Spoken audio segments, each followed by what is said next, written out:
All right, here we are live again. This is coin roll hunt reveal number 832. It is a 1951 Philadelphia roll by request. Don't generally go through 51 Philly rolls because they are not only expensive, but they generally don't produce much for die varieties. But we're going to head into this one anyway and see how we fare with this. A decent roll overall, as it appears. All right, let's go ahead and give it a shot. Coin one for Ant. A few different places to really watch for the double die. Now that doubling on the forehead, that is, I believe it's lathe reduction doubling. Or reduction lathe doubling. That's what it was called back when I was learning about double dies. And it's done because the needle that feels the hub skips when it hits the forehead, and that causes an indentation along the edge of the design. It is not actually doubling. And that's nothing for coin number one. Hello, Richard and Ron. How are you today?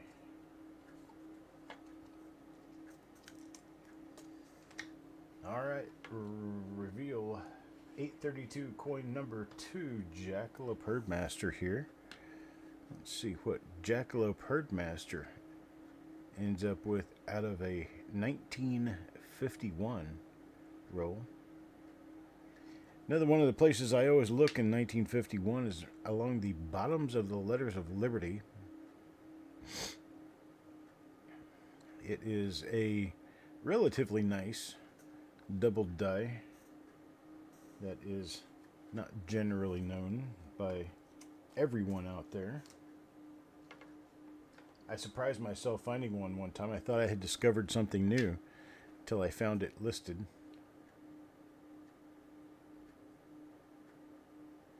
I believe Kaneka lists this as die number 2 or die number 1. I don't remember. No, die number 1 for all the different listings is the huge proof double die obverse.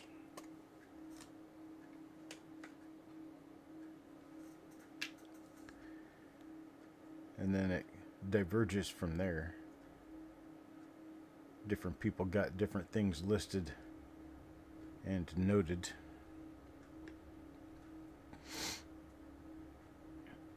We're going to check pretty much everywheres for everything.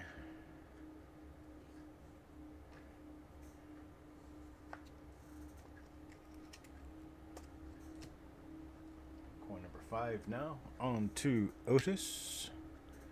Let's see what Otis turns out with. Yeah, nothing on the obverse.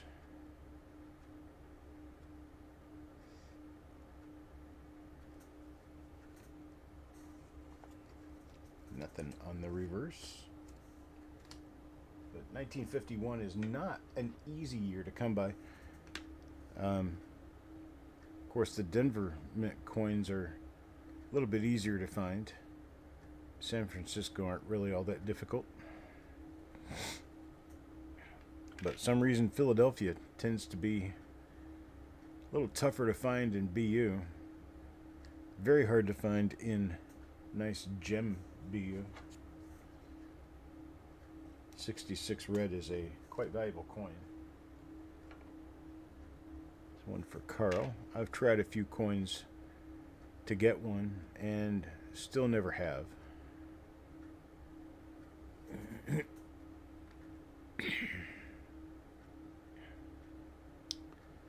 But that's just the signal to me to continue on my journey and keep trying.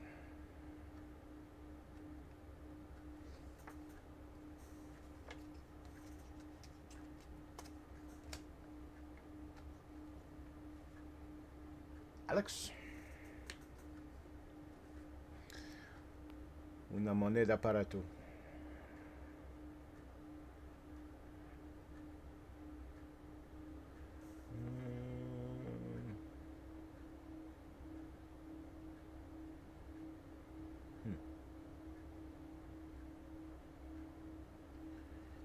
Interesting, but nothing there.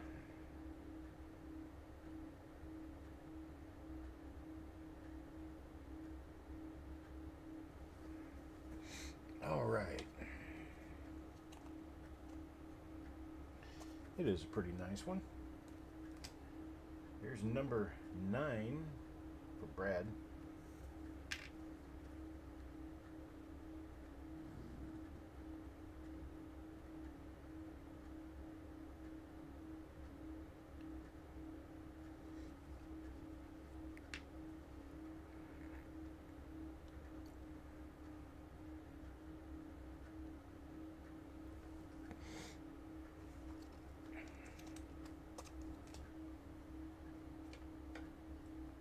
Paul Hampton now.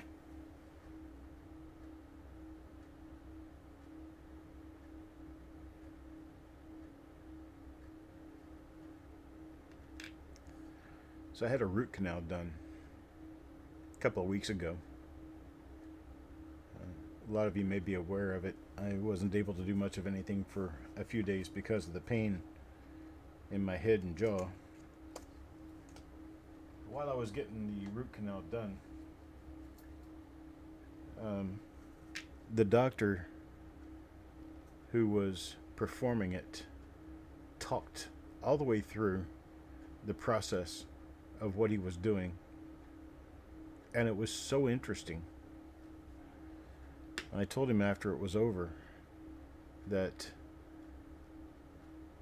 even though he was digging in my mouth in an area that had been very painful, I was relaxed listening to him. And he was talking about, now this right here is a little brush that we clean out the inside of the tooth and blah blah blah, and I've already done all my drilling and I found all the pockets and everything. We're going to clean this out and we're going to put a little bit of hardener on this here, and then they're going to do this and this. And it was just really interesting listening to him go through the process. And I thought, well, maybe if he sounded so interesting going through his process, that perhaps there's a chance that I might sound interesting to one or two people out there going through my process in what I do while I'm looking. So let me give it a shot. Let me see how that works. I got the next coin for Sissy. First thing I'm going to look at is the date. Noticing a die dot, die scratch, but no doubling. And move on up to the eye and the face. Eye and the face, I'm looking for doubling pretty much anywhere. I'm going to skip over that forehead doubling because it's very, very common. In fact, it's on most 1951 and 52 cents. And moving on around to Liberty, there is a known double die that shows doubling on the bottom of the letters of Liberty, so I'm going to make sure I check that pretty carefully. This one I'll flip over and take a look at the reverse. And really thin lettering, no chance of a double die up there. Look here in the middle of the coin to see if there is perhaps some doubling toward the middle, which would be class 4 offset hub doubling. And I see nothing. So that's it for that coin. And that one was for Sissy. Moving on to number 15 now, this one for Carl. Carl gets another late die state coin. There's a die crack right on the 5 of the date. Die crack on the forehead. Late die state as evidenced by all of the die cracks and loss of definition along the outer edges of a lot of the details. Let's flip this one over and take a look at the other side just while we're at it. Really thin details throughout. usually indicative of not a double die, and in this case that was pretty much the truth. Not a double die here.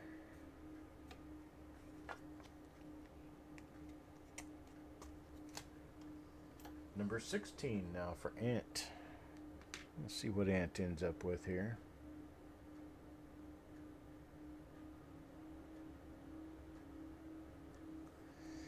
Got nothing on the obverse side. Let's take a look at the reverse and see what we can scoop up there. I don't see anything. There's a softness on the outside edge of the N there. It looks like, almost looks like doubling, but that's actually just part of a die clash, showing the vest in front of the coat area.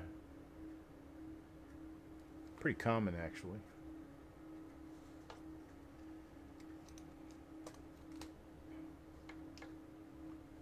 Coin number 17 now for Taco John.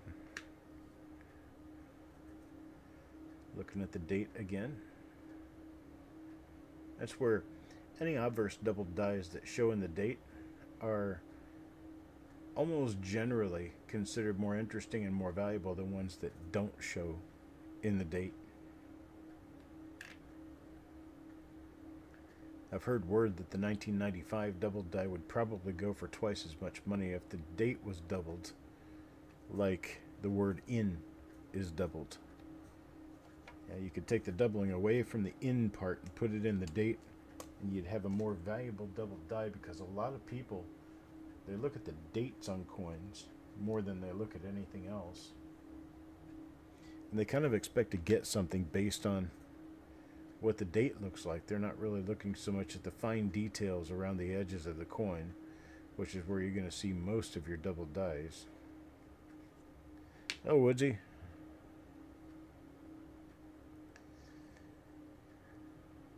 Looking at the reverse, not seeing anything that looks like doubling. That's it's 3:30 in the morning there. Where are you, Woodsy? You're in Australia, right? Is that right?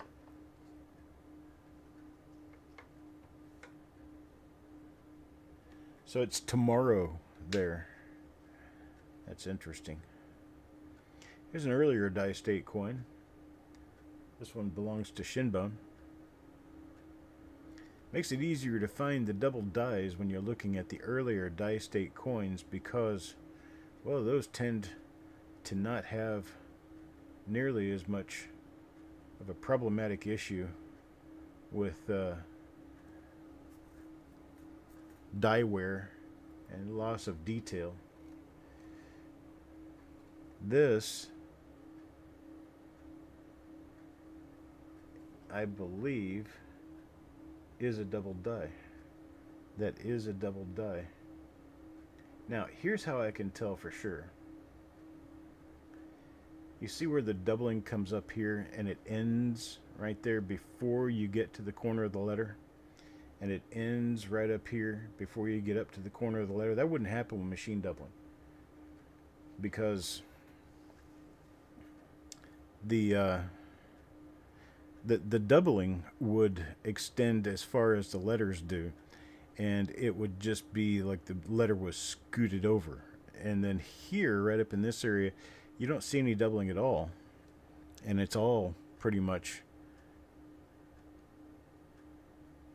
gone, or never existed in the first place. I want to check around, see if I can see any doubling anywhere else, and perhaps we may get some more clue.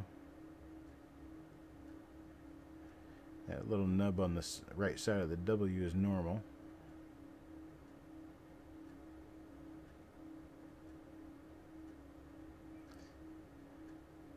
Okay, I don't see any other doubling, but that is definitely a double die right there.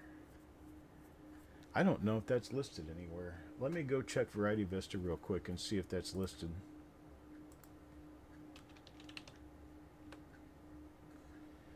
I don't know if... Oops.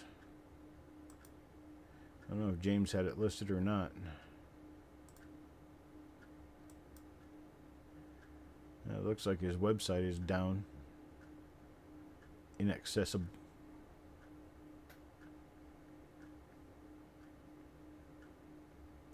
Okay, well, forget that idea.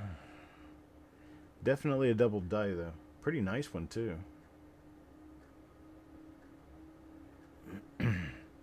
Love it.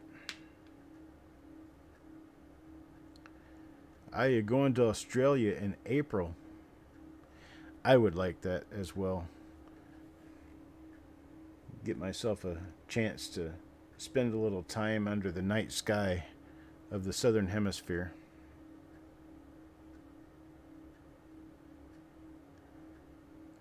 I've never seen Crux in person. That's for Shinbone. Nice double die there. Now coin 20 for Doug.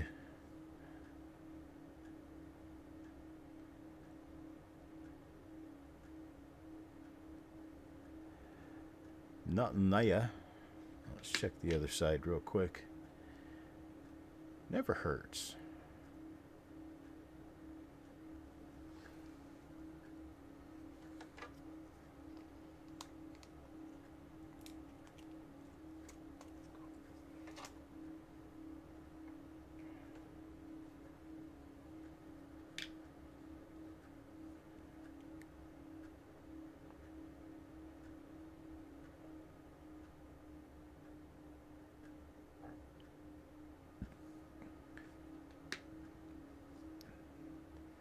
If I was to make my way to Australia,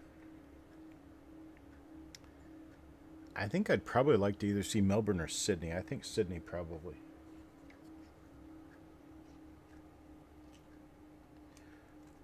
Oh, you're going to Uluru.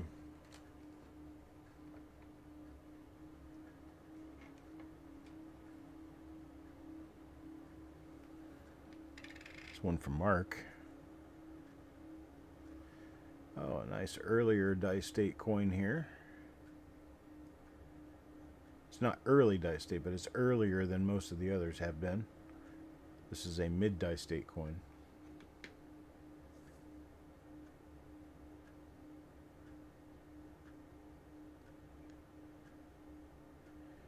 If you make it to Australia,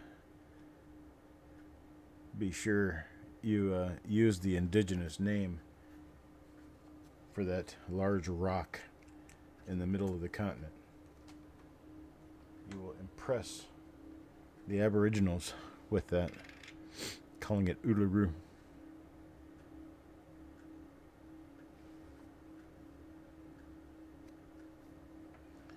Two hours north of Sydney, along the eastern coastline.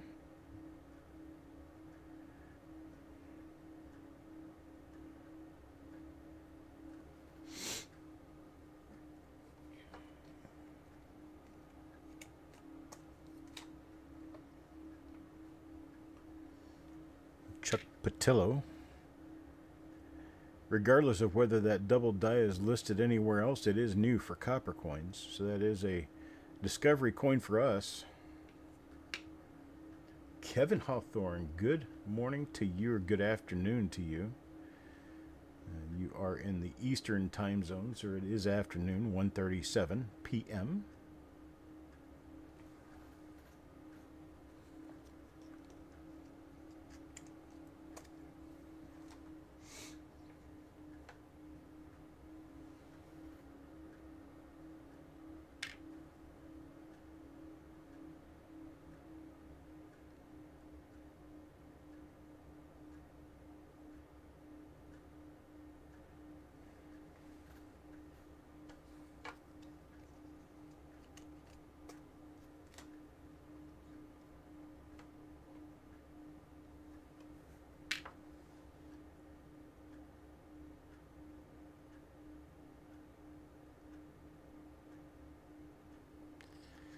Newcastle, isn't that kind of close to the area where Steve Irwin was?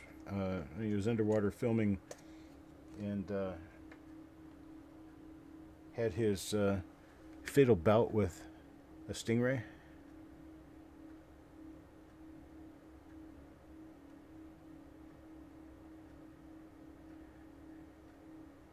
I'm thinking it could have been somewhere around Newcastle.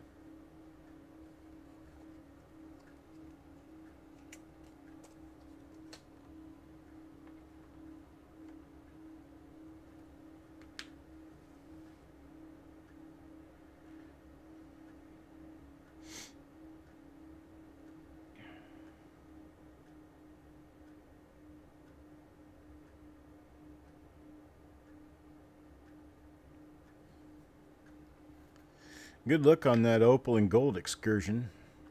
I know they've got it there, but boy, is it hard to find.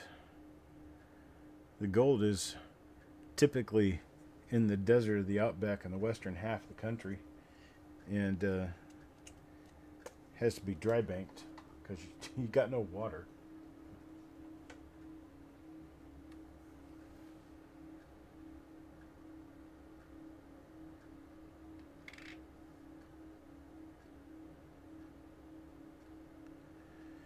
So far, one double die, a new one, and one example of that new double die.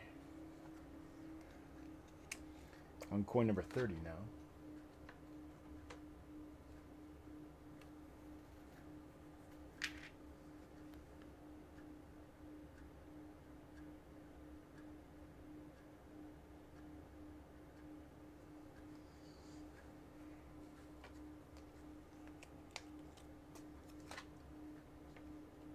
Number 31 for Frosty. Nice sharp looking coin.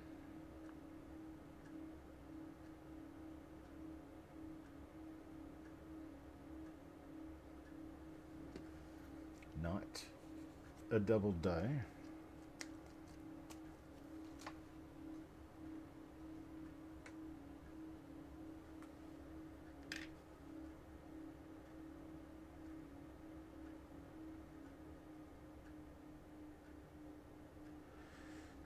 So, Woodsy, do Australians understand generally the concept of double dies? I believe there are some nice Australian double dies out there. When I lived in Germany, I lived there for 4 years. When I lived in Germany, I checked my German change. This was back when they had the Deutschmark in the late 80s. And I found a really nice double die 2-mark coin. And that to us is kind of like a dollar coin, sort of. And I took it to a local coin dealer and told him, and the first problem that you run into there is no real word for double die. They don't understand the term, or didn't back in those days. I don't know if anything's changed, but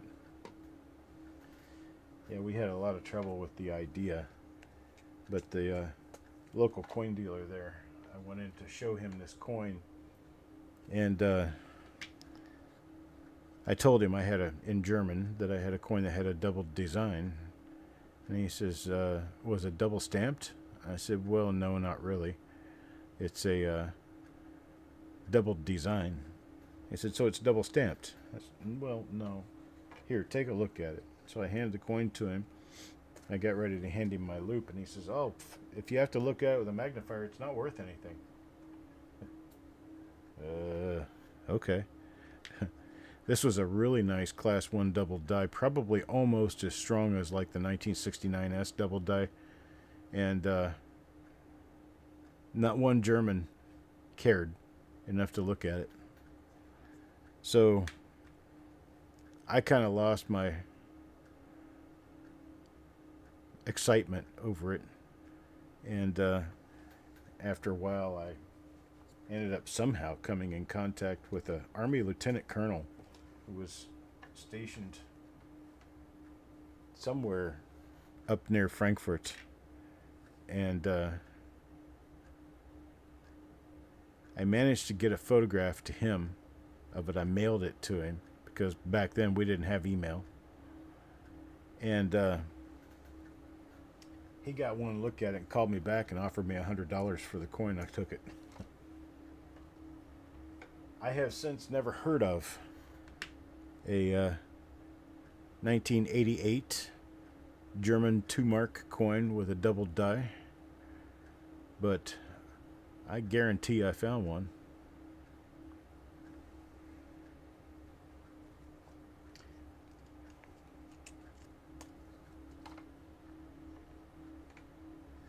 Coin 39 now. So how did you guys like me talking through the entire process of what I was looking for? So I look at the date and I'm looking for any little nubs or anything extra sticking out, any extra thickness. Thickness is something I'm watching for in a lot of cases. Get over to Liberty and see I've got nothing, so I keep moving.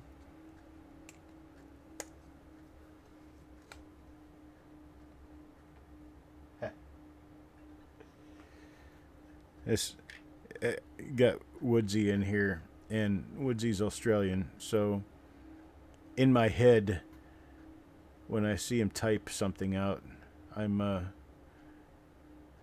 hearing Steve Irwin's voice. G'day, or like Crocodile Dundee. I know that's very, very, what do you call that? Stereotyping. But I've heard enough Australians talk that I know that their form of English, including their way of structuring sentences, is different from us here in America. They have a tendency to raise the end of their sentence. So a declarative sentence will have a raise at the end. And we don't do that. We're kind of boring compared to the sing-song way the Australians speak the language.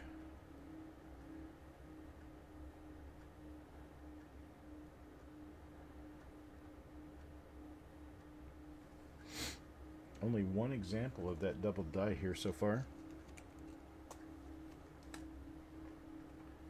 Coin 43 now for Kurt Pierce. There's a big blotch of wax on this.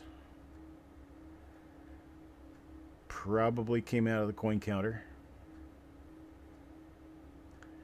Not a double die. It's a chance for you to get your xylene out. That stuff will come straight off with xylene very quickly, too.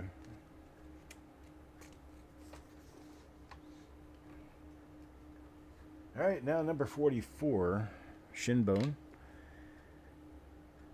Schedule for the remainder of today is, we're going to take a break after this reveal.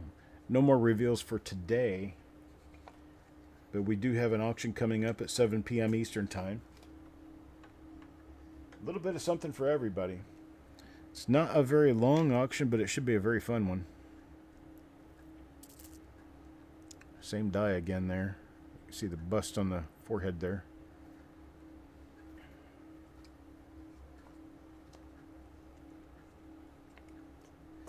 That's right. Petraeus said Ken Potter is doing foreign coin varieties. He's been doing that for probably 30 years now, if not more than that.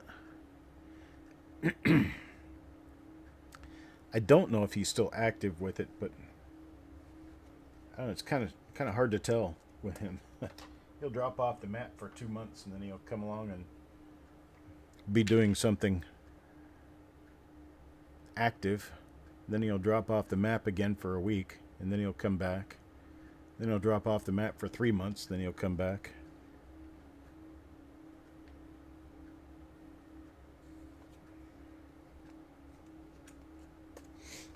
Looking for doubling on foreign coins in YouTube.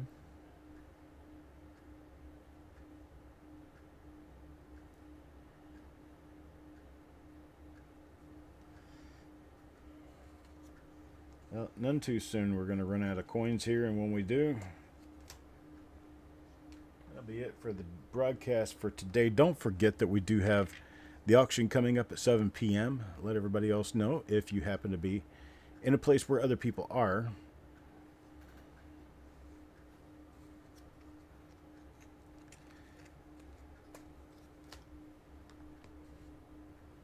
The more the merrier. And only one example of that double die.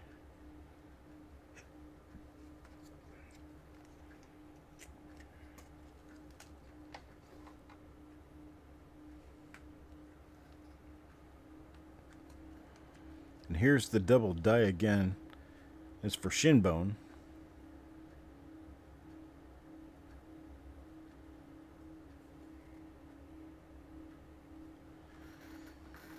Class 2 shows along the outer edge of the BER and part the T. There's actually the IBER and in part the T of Liberty. Yeah, it shows on the T pretty well. Doesn't show anywhere else on the design except right there in Liberty. Pretty nice.